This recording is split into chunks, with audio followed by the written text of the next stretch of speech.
So hello guys, welcome back to another video on this channel. आज हुआ ये कि I was talking to one of my cousins. मैं अपने भाई से बात कर रहा था एंड उसको मैंने बताया कि ऐसे ऐसे मैं यूट्यूब करता हूँ और अभी रिसेंटली स्टार्ट की है एंड उसको अपना चैनल का नाम बताया and the first thing he told me is like कि उसने वही बोला कि ठीक है सब ठीक कर रहे हो वैसा वैसा but the main thing he told me कि ये जो है this format is not actually for you the way you are doing.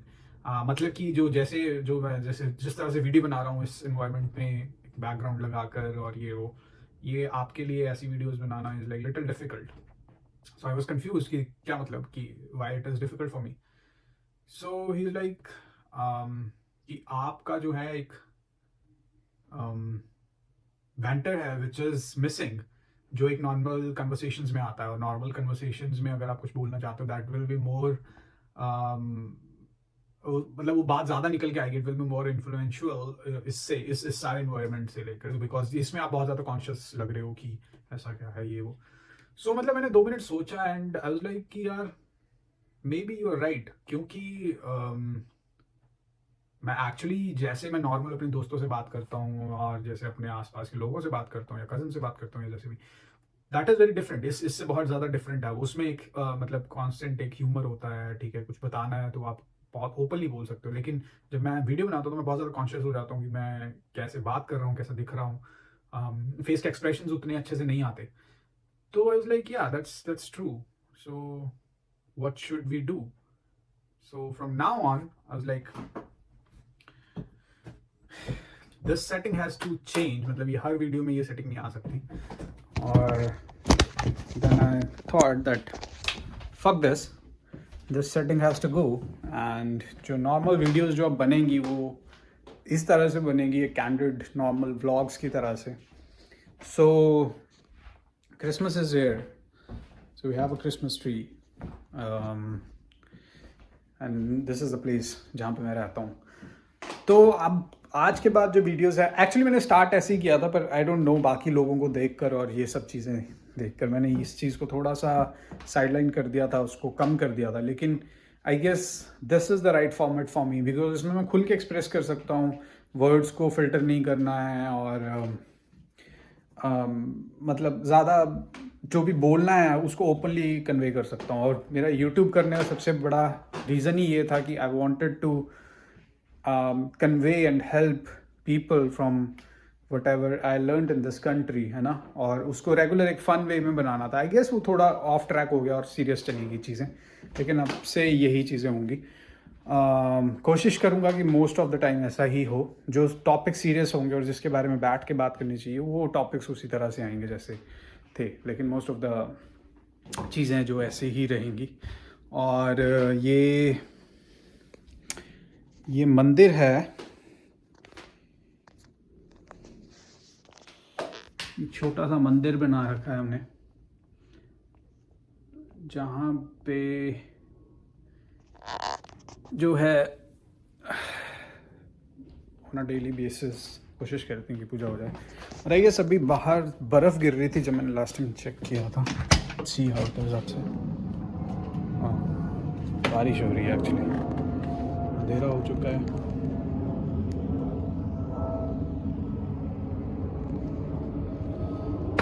बारिश हो रही है।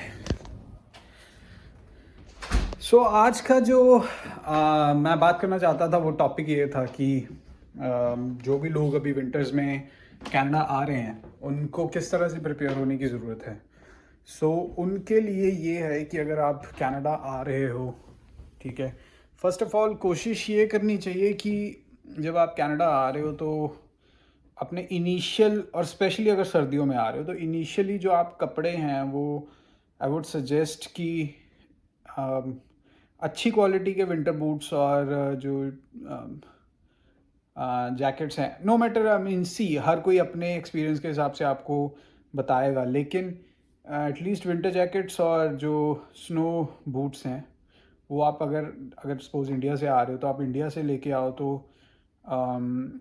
अच्छा है। उसका रीज़न ये है कि जब आप आओगे नए कंट्री में तो आपको स्पेंड जो है पैसे करने में आपको अभी आप काम ढूंढ रहे होगे, सब कुछ कर रहे होगे, तो जैसे ही आप लैंड करोगे तो आपके पास हो सकता है टाइम हो ना हो डायरेक्टली मार्केट जाने का और स्नो जैकेट और स्नो शूज़ खरीदने का, और विच इज़ फॉर श्योर आपको ज़रूरत पड़ेगी उन चीज़ों की यहाँ पे।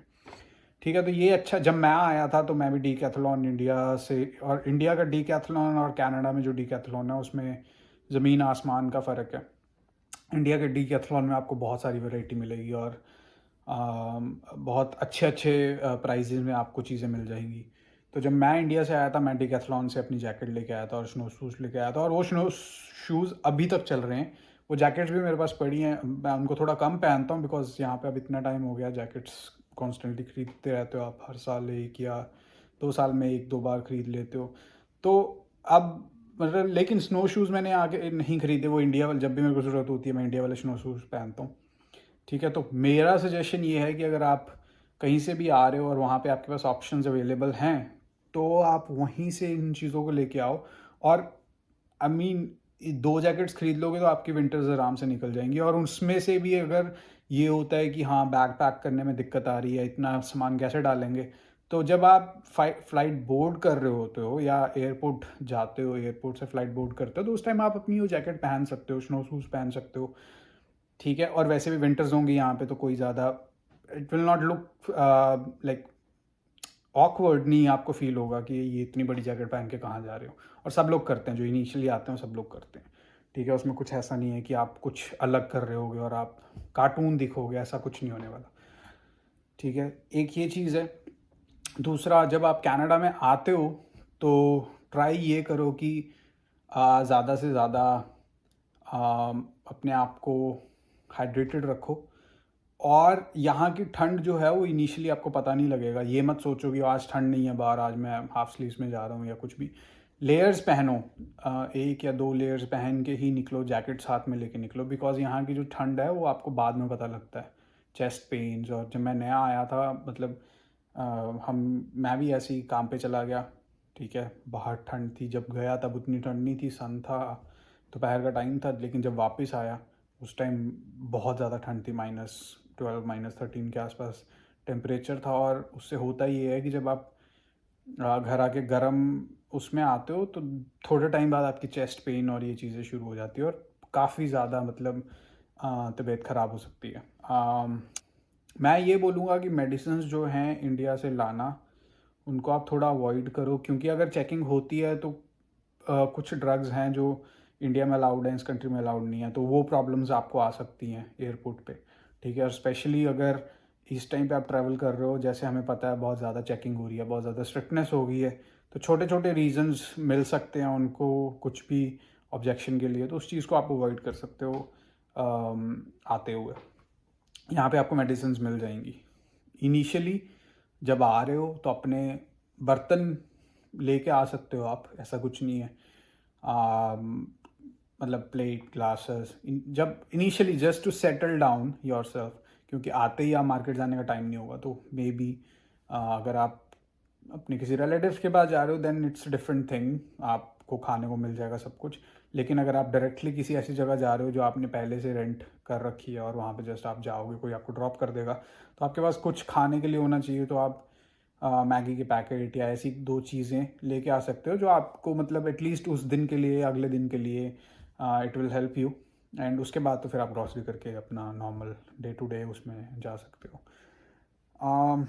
तो ये सब चीज़ें हैं सर्दियों में अगर आप यहाँ पर आते हो। Keep your self hydrated.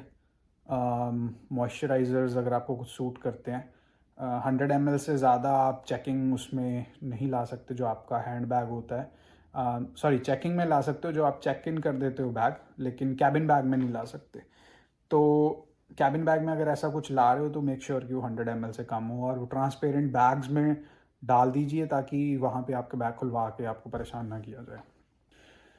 तो ये सब चीज़ें हैं, अगर आप आ रहे हो विंटर्स में तो इन चीज़ों का ध्यान रखो। ठीक है, और अगर आपका कोई क्वेश्चन है, कुछ पूछना है, कुछ भी करना है यार, please feel free to comment down.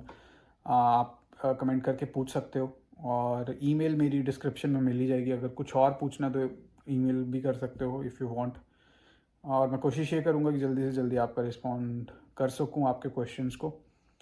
बाकी यहाँ पर प्रिपेयर होके आओ क्योंकि सिचुएशन इज़ डिफरेंट।